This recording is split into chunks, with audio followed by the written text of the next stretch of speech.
Karnataka big shock. CM ಸಿದ್ದರಾಮಯ್ಯರವರಿಗೆ ರಾಜೀನಾಮೆ ಕೊಡೋ ಟೈಮ್ ಹತ್ತಿರ ಬಂದೇ ಬಿಡ್ತಾ? ಮಾನ್ಯ ಮುಖ್ಯಮಂತ್ರಿ ಸಿದ್ದರಾಮಯ್ಯ ಅವರಿಗೆ ದೊಡ್ಡ ಆಘಾತ. ಆರ್ಐಟಿ ಅರ್ಜಿಯನ್ನು ಕರ್ನಾಟಕದ ಹೈಕೋರ್ಟ್ ವಜಾಗೊಳಿಸಿದೆ. ಇದೀಗ ಕರ್ನಾಟಕದಲ್ಲಿ ಕುತೂಹಲಕಾರಿ ರಾಜಕೀಯ ಬೆಳವಣಿಗೆಗಳು ಶುರುವಾಗಿದೆ. ಬನ್ನಿ ನೋಡೋಣ ಏನಿದು ವಿಶೇಷ ಸುದ್ದಿ.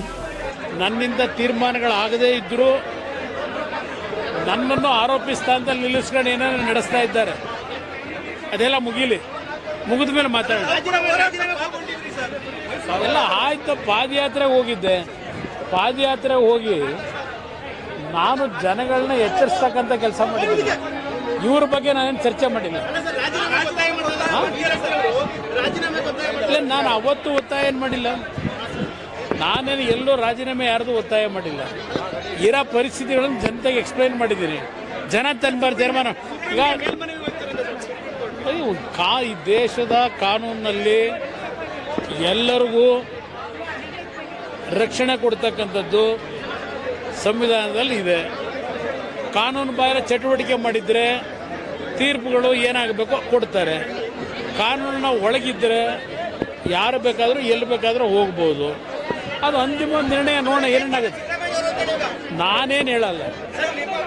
ಈಗ ನನ್ನ ಅಭಿಪ್ರಾಯ ಮುಖ್ಯ ಅಲ್ಲ. ನಾನು ಯಾಕೆ ಹೇಳಲ್ಲ ಅಂದ್ರೆ ಪಾಪ ಹೇಳಿದ್ದಾರಲ್ಲ, ಕುಮಾರಸ್ವಾಮಿ ಏನೋ ಮಾಡಿಬಿಟ್ಟಿದ್ದಾನೆ ಅಂತೇಳಿ. ನನ್ನ ನೈತಿಕತೆ ಏನದು ಅನ್ನೋದು ಕ್ಲಿಯರ್ ಆಗಬೇಕು ಮೊದಲು ನನಗೆ. ಅವರೇ ನನ್ನ ಮೇಲೆ ಸುಳ್ಳು ಆಪಾದನೆ ಮಾಡ್ಕೊಂಡಿದ್ದಾರೆ. ಒಬ್ಬ ಗ್ರೇಟ್ ಪಾಲಿಟಿಷಿಯನ್ ಹೇಳಿದ್ದಾರಲ್ಲ, ಎಲ್ಲ ಕ್ಲಿಯರ್ ಆಗಲಿ. ಆಮೇಲೆ ಮಾತಾಡ್ತೀನಿ. ಅವ್ರು ಕೊಡ್ತಾ ಇದ್ರೆ ನಾನು ಹೇಳೋಕ್ಕಾಗುತ್ತಾ? ಈಗ ನನ್ನನ್ನು ಇಕ್ಕಟ್ಟಿಗೆ ಸಿಗಿಸ್ಬೇಕು ಅಂತ ಹೋಗಿ ನಾನೇ ಎದುರವನಲ್ಲ. ಕಾನೂನಿನ ವ್ಯಾಪ್ತಿಯೊಳಗೆ ಹೋರಾಟ ಮಾಡೋನು ನಾನು. ಅದರಿಂದ ನನ್ನ ಮೇಲೆ ಈ ಸರ್ಕಾರ ಹಲವಾರು ರೀತಿಯಲ್ಲಿ ಅದಿಂಥದ್ದು ಪದ ಬಳಸ್ತಾರಲ್ಲ. ಅವರು ಏನು ಬಳಸಿದ್ರು? ಯಾರು 5 ಜನ ಮಂತ್ರಿಗಳು, ಬಿಡಾಡಿ ಮಂತ್ರಿಗಳು. ಆ ಬಿಡಾಡಿ ಮಂತ್ರಿಗಳು ನನ್ನ ಮೇಲೆ ಆಪಾದನೆ ಮಾಡಿದ್ದಾರೆ ಅಲ್ವೇ? ಅದೆಲ್ಲ ಕ್ಲಿಯರ್ ಆಗಲಿ. ಆಮೇಲೆ ಮಾತಾಡ್ತೀನಿ. ಯಾಕೆ ಅನುಮಾನ ಇದೆಯಾ ನಿಮ್ಗಿನ್ನು? ಅನುಮಾನ ಇದೆಯಾ? ನಾನು ಷಡ್ಯಂತ್ರ ಅಂತ ಹೇಳಲ್ಲ. ಕುಮಾರಸ್ವಾಮಿ ಕೇಂದ್ರದ ಮಂತ್ರಿ ಆಗಿರೋದು ಸಹಿಸ್ಲಿಕ್ಕಾಗದೆ ಏನಾದರೂ ಒಂದು ರೀತಿ ಜನಗಳ ಮುಂದೆ ಕಂದಕ ಸೃಷ್ಟಿ ಮಾಡಬೇಕು ಅಂತ ಏನು ಹೋರಾಟ ಮಾಡ್ತಾ ಇದ್ದಾರೆ. ಅದರಲ್ಲಿ ಯಾವ ಮಂತ್ರಿಗಳು ಯಾವ ಬಿಡಾಡಿಗಳಿಗೂ ಏನೂ ಮಾಡ್ಲಿಕ್ಕೆ ಸಾಧ್ಯ ಇಲ್ಲ ಅನ್ನೋದನ್ನು ಬಹಳ ಸ್ಪಷ್ಟವಾಗಿ ಇಲ್ಲಿ ಕಾಲಭೈರವೇಶ್ವರನ ಸನ್ನಿಧಾನದಲ್ಲಿ ಹೇಳ್ತಾ ಇದ್ದಾರೆ.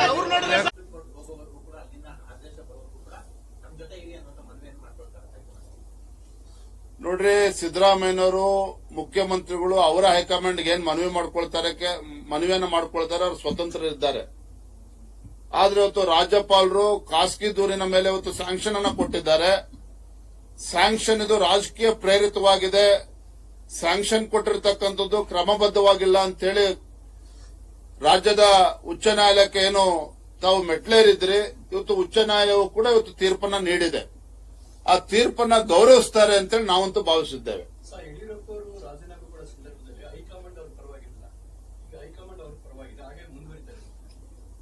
ನೋಡಿ, ಯಡಿಯೂರಪ್ಪನವ್ರ ಬಗ್ಗೆ ಏನು ಆರೋಪ ಬಂದಿತ್ತು, ತದನಂತರದಲ್ಲಿ ಕೋರ್ಟ್ ಅಲ್ಲಿ ಯಾವ ರೀತಿ ಅವರಿಗೆ ನ್ಯಾಯ ಸಿಕ್ಕಿದೆ ಮತ್ತು ಕೂಡ ಅದಾದ ನಂತರ ರಾಜ್ಯದ ಮುಖ್ಯಮಂತ್ರಿಗಳಾಗಿದ್ದಾರೆ. ನಾನಿವತ್ತು ರಾಜ್ಯದ ಮುಖ್ಯಮಂತ್ರಿಗಳಿಗೆ ಆಗ್ರಹವನ್ನು ಮಾಡ್ತಾ ಇರ್ತಕ್ಕಂಥದ್ದು, ನಿಮ್ಮ ಕುಟುಂಬದ ಮೇಲೆ ಆರೋಪ ಬಂದಂತ ಸಂದರ್ಭದಲ್ಲಿ, ಭ್ರಷ್ಟಾಚಾರದ ಆರೋಪವನ್ನ ಬಂದಂತ ಸಂದರ್ಭದಲ್ಲಿ ನೈತಿಕ ಹೊಣೆತ್ತು ರಾಜೀನಾಮೆ ನೀಡ್ತಾರೆ ಅನ್ನೋ ವಿಶ್ವಾಸ ನಮ್ಮೆಲ್ಲರೂ ಕೂಡ ಇದೆ. ಅದು ನೀಡಲಿಲ್ಲ ಅಂತ ಹೇಳಿದ್ರೆ ಮುಂದೆ ಏನ್ ಮಾಡ್ಬೇಕು ನಾವು ತೀರ್ಮಾನವನ್ನು ಮಾಡ್ತೇವೆ. 1 ತಿಂಗಳು 2 ತಿಂಗಳು ಪ್ರಶ್ನೆ ಅಲ್ಲ. ನಮ್ಮೆಲ್ಲ ಪಕ್ಷದ ಹಿರಿಯರೆಲ್ಲ ಕೂತ್ ಚರ್ಚೆ ಮಾಡ್ತಾ ಇದ್ರು. 1 ತಿಂಗಳು 2 ತಿಂಗಳು 1 ವಾರದ ಪ್ರಶ್ನೆ ಅಲ್ಲ. ಈಗಾಗಲೇ ಭ್ರಷ್ಟಾಚಾರದ ವಿರುದ್ಧ ಭಾರತೀಯ ಜನತಾ ಪಾರ್ಟಿ ಕಳೆದ 2-3 ತಿಂಗಳುಗಳಿಂದ ನಿರಂತರವಾಗಿ ನಾವು ಹೋರಾಟ ಮಾಡ್ತಾ ಇದ್ದೇವೆ. 1 ತಿಂಗಳು 1 ವಾರದ ಪ್ರಶ್ನೆ ಅಲ್ಲ. ತತ್ಕ್ಷಣ ರಾಜೀನಾಮೆ ನೀಡಲೇಬೇಕಾಗ್ತದೆ ಮುಖ್ಯಮಂತ್ರಿಗಳು.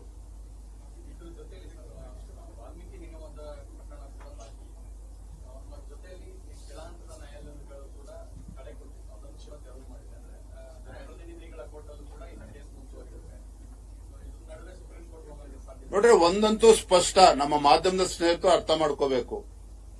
ವಾಲ್ಮೀಕಿ ಅಭಿವೃದ್ಧಿ ನಿಗಮದಲ್ಲಿ ನಾವು ಹೋರಾಟವನ್ನ ಕೈಗೆತ್ತಿಕೊಂಡಾಗ ಭ್ರಷ್ಟಾಚಾರ ಆಗೇ ಇಲ್ಲ ಅಂತೇಳಿ ಮುಖ್ಯಮಂತ್ರಿಗಳು ಪ್ರತಿಪಾದನೆ ಮಾಡ್ತಾ ಇದ್ರು.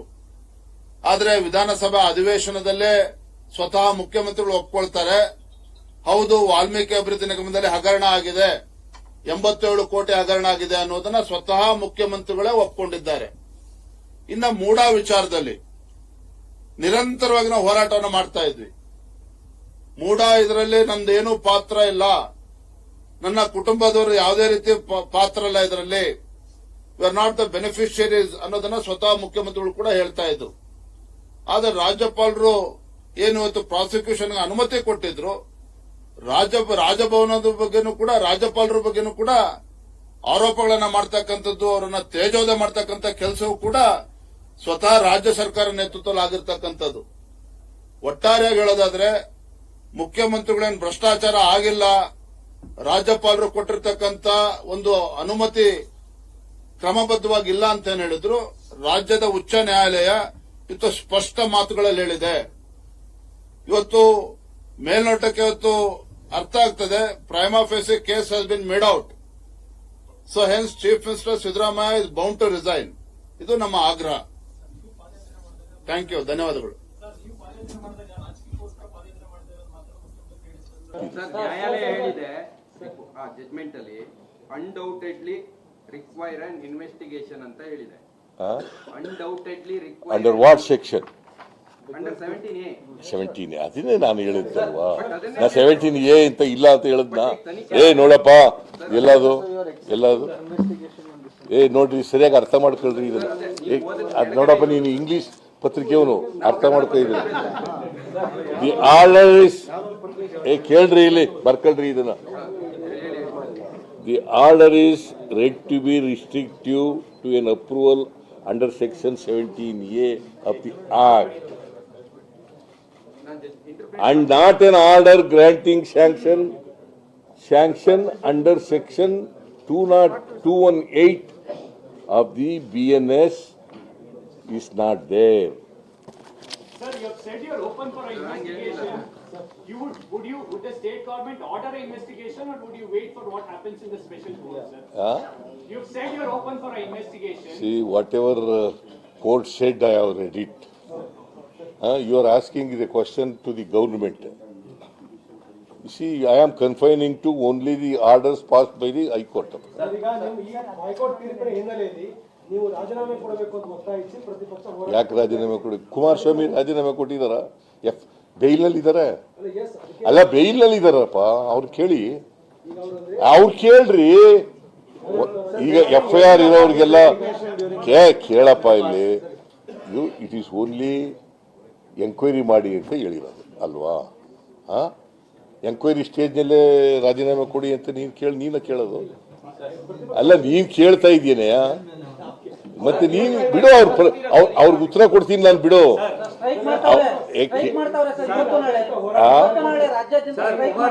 ಮಾಡ್ಲಿ, we will face them politically.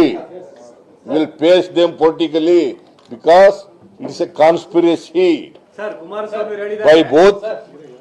ನಾನು ಸಿದ್ದರಾಮಯ್ಯನವರ ರಾಜೀನಾಮೆ ಕೇಳಲ್ಲ, ನೈತಿಕತೆ ಯಾವ ರೀತಿ ನಡೆಯುತ್ತೆ ಗೊತ್ತಾಗುತ್ತೆ ಅನ್ನೋ ಮಾತನ್ನ ಹೇಳಿದ್ದಾರೆ. ಅವ್ರಿಗೆ ಅದು ಅಪ್ಲೈ ಆಗಲ್ವಾ? ಅದನ್ನ ಹೇಳಿ. ಅಲ್ಲ, ಅವ್ರಿಗೆ ಅಪ್ಲೈ ಆಗಲ್ವಾ? ನೀವು ಕೇಳಲಿಲ್ವ ಇದನ್ನ? ಅದನ್ನೇ ಕೇಳಿದಾಗ ಈ ಕೇಳು, ಇವ್ರಿಗೆ ನಿಮ್ಗೆ ಅಪ್ಲೈ ಆಗುತ್ತೆ ಇಲ್ವೋ ಅಂತ ಕೇಳು. ನಿಮಗೆ ಬೇಯ್ನಲ್ಲಿ ಇದ್ದೀರಲ್ಲಪ್ಪ, ನಿಮ್ಗೆ ಅಪ್ಲೈ ಆಗುತ್ತೆ ಇಲ್ವೋ ಅಂತ ಕೇಳಿ. ನೀವು ರಿಸೈನ್ ಮಾಡಬೇಕು ಅಂತ ನಾನು ಕೇಳಲ್ಲ ಅಂತ ಹೇಳಿದ್ದಾರೆ. ರಿಸೈನ್ ಮಾಡಿ ಬಿಡಿ ಅಂತ ಕೇಳಲ್ಲ. ಯಾಕಂತಂದ್ರೆ ಅವರೇ ಬೇಲ್ ಮೇಲೆ ಇದಾರಲ್ಲ.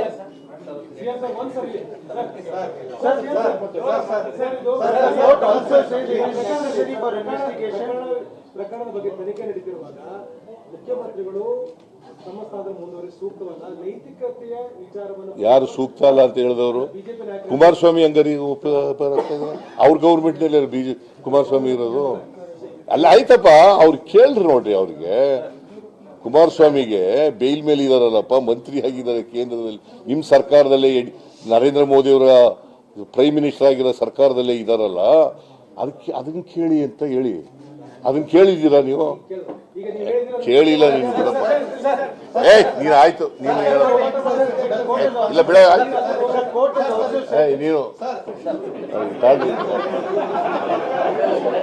ಸರ್, ಈಗ ರಾಜ್ಯಪಾಲರು BNS ಆಕ್ಟ್ ಅಡಿಗೂ ಕೂಡ ಕೇಳಿದ್ರು 218 ಆ ಮುಖಾಂತರ ರಾಜ್ಯಪಾಲರು ನೀವು ಹೇಳ್ತಿರಂತೆ ಸರ್ಕಾರದ ಸಂಚಿನ ಭಾಗವಾಗಿ ರಾಜ್ಯಪಾಲರಿಗೆ ಕೇವಲ ಅರ್ಧ ಜಯ ಮಾತ್ರ ಸಿಗ್ತಾ, ಯಾಕಂದ್ರೆ 17PC ಆಕ್ಟ್ ಅಡಿ ತನಿಖೆಗೆ ಇಟ್ಟಿರೋದು. ನಾನು ಅರ್ಧ ಜಯ ಪೂರ್ಣ ಜಯ ಅಂತ ಹೇಳಕ್ ಹೋಗಲ್ಲ. ಕೋರ್ಟ್ನವರು ಏನ್ ಹೇಳಿದ್ದಾರೆ ಅಂತ ಅಷ್ಟೇ ಹೇಳಿದ್ದೀನಿ. ನಾನು ಪೂರ ಜಡ್ಜ್ಮೆಂಟ್ ಓದಿದ್ಮೇಲೆ ಐ ವಿಲ್ ರಿಯಾಕ್ಟ್ ಅಂತ ಹೇಳಿ. I will react only after go through the entire judgement. ಈಗ ಇಟ್ ಇಸ್ ಓನ್ಲಿ ಮಾಧ್ಯಮದ ಮೂಲಕ ನಾನು ಓದ್ಕೊಂಡಿರೋದ್ರ ಮೇಲೆ ಅಷ್ಟೇ ಹೇಳಿದ್ದೀನಿ. ಅದಕ್ಕೆ ಇಷ್ಟೊಂದು ಪ್ರಶ್ನೆ ಕೇಳಬೇಕಾದಂತ